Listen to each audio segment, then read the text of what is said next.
bring some of my friends out. Sheridan and Nicolas.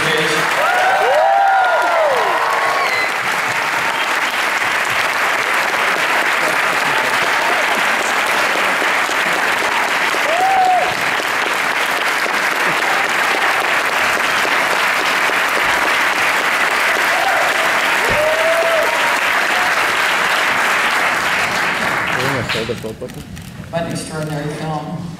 Thank you all. You know, the performances, top to bottom, are amazing. So starting with these two, but everyone, can you talk about how you cast the film?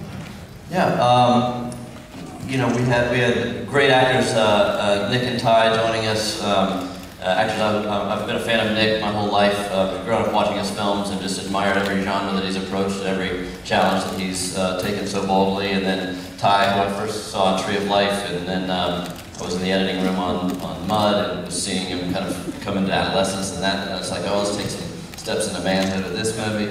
And then so much regional talent, local talent, people that you know, John and Carmen, our casting directors, really helped paved the way for a very authentic and unique approach to casting, finding you know, local actors that I love and admire, Adrian Mishler, Heather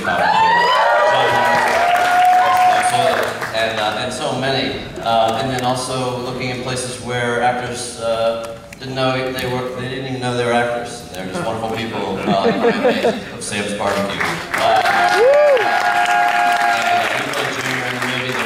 Into the work crew and you know, going in for barbecue and you just see the charisma just oozing out of the sauce, you know. And then day labor centers and some kind of non-traditional places. It's worth noting that Gary Poulter, the actor that played Ty's father in the movie, was, you know, John and Carmen met him at a bus stop downtown, and really just brought an incredible, villainous, horrific character to life that was a very difficult part of the casting process, trying to find that piece that spoke to us with the sympathy, not just with a lot of the villainous tendencies, but you know, he did a pretty remarkable work for us. That was the first time he'd acted in a film.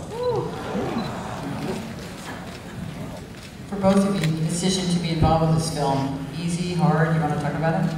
Right away, I knew I wanted to make the movie. I took about a year off and trying to find that 100-point script, trying to find a script where I didn't feel like I had to act, where I could just be, I read Joe, and that was it. I knew right away this was what I've been waiting for. And when you know, David wrote me a nice letter, and I've been a fan of his movies, so it was a perfect choice for me. And then I came out here, shot, as you know, in Austin, spent a couple days driving around with David, got to know him a little bit, got to know his process, which I was very blown away by, and then he would invite a little bit of improvisation and sharing some ideas and some memories from my own life. So then when I got the part, I came back again, and then I met Ty, and we read through some scenes together, and I knew right away he was really somebody that I could have that on-screen relationship with, and the rest is, here we are now.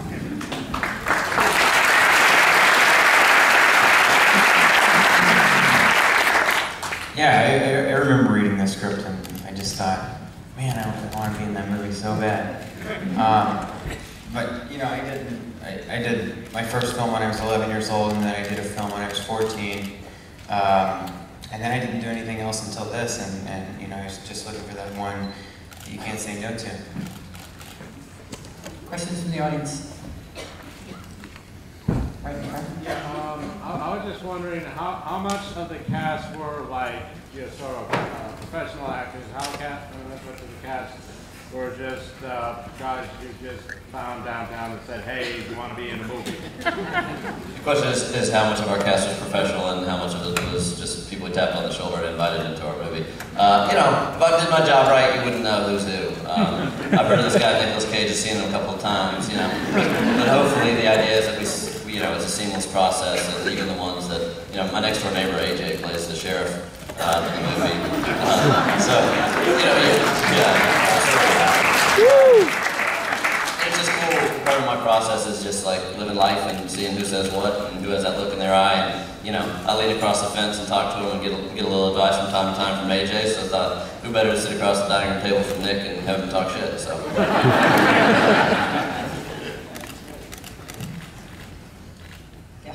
Nick, was that your first time skinning a deer? It was, in fact, my very first time skinning a deer. No rehearsal. Just don't stop. Just, you know, hit the ground running. Productions, skin a deer, Nick. That's what we do. So there was one mezzanine.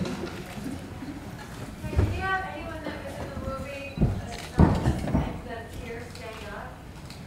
Actors and actors? Well, that's a good. Did you say anyone that was in the movie or had? Well, there's a lot of people here tonight that did work on the movie. A lot of actors and technicians that joined us in the circus. So yeah, anybody that was here part of the movie, there's more than I can name. So stand up and wave at yourself.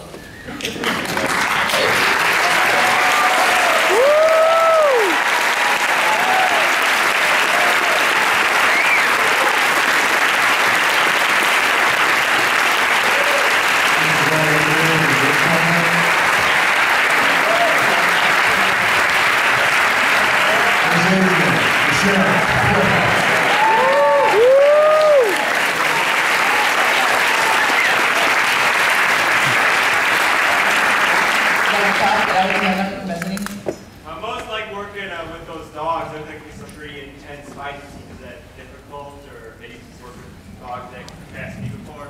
The question is, No, well, what was it like working with the dogs? Was the question, and I actually have a pretty good relationship with dogs. I've never had a bad experience with a dog, so I was very excited to work with them.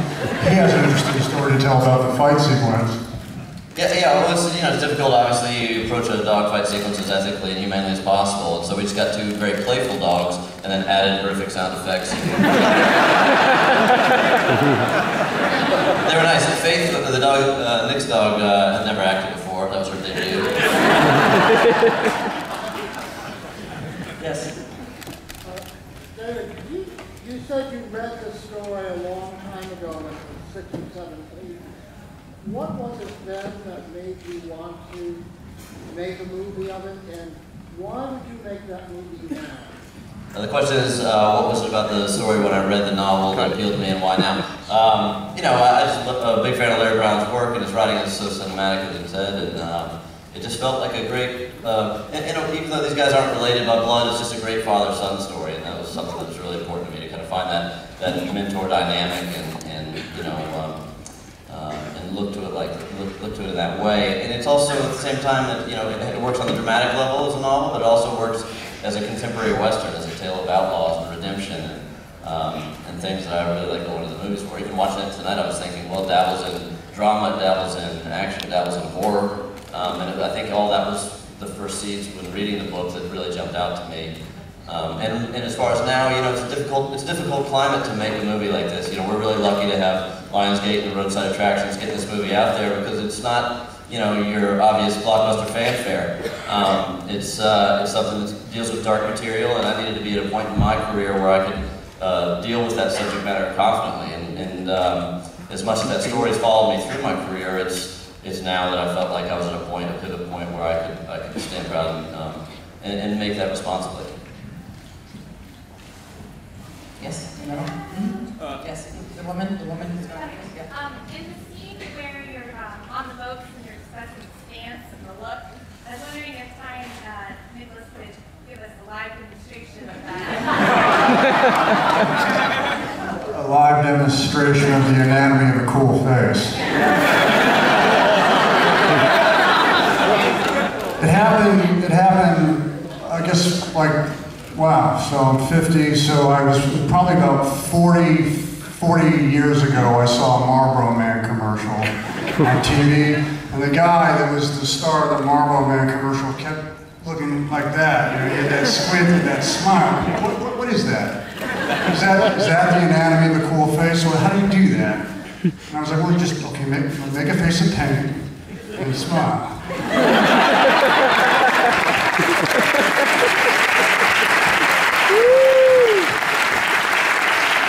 I wish we could keep going time, but actually we have to turn the house. We still have a lot more going on today. But for those of you that have badges, film, gold, platinum, South by Southwest registrants, David and Nick are going to be talking tomorrow in the Austin Convention Center.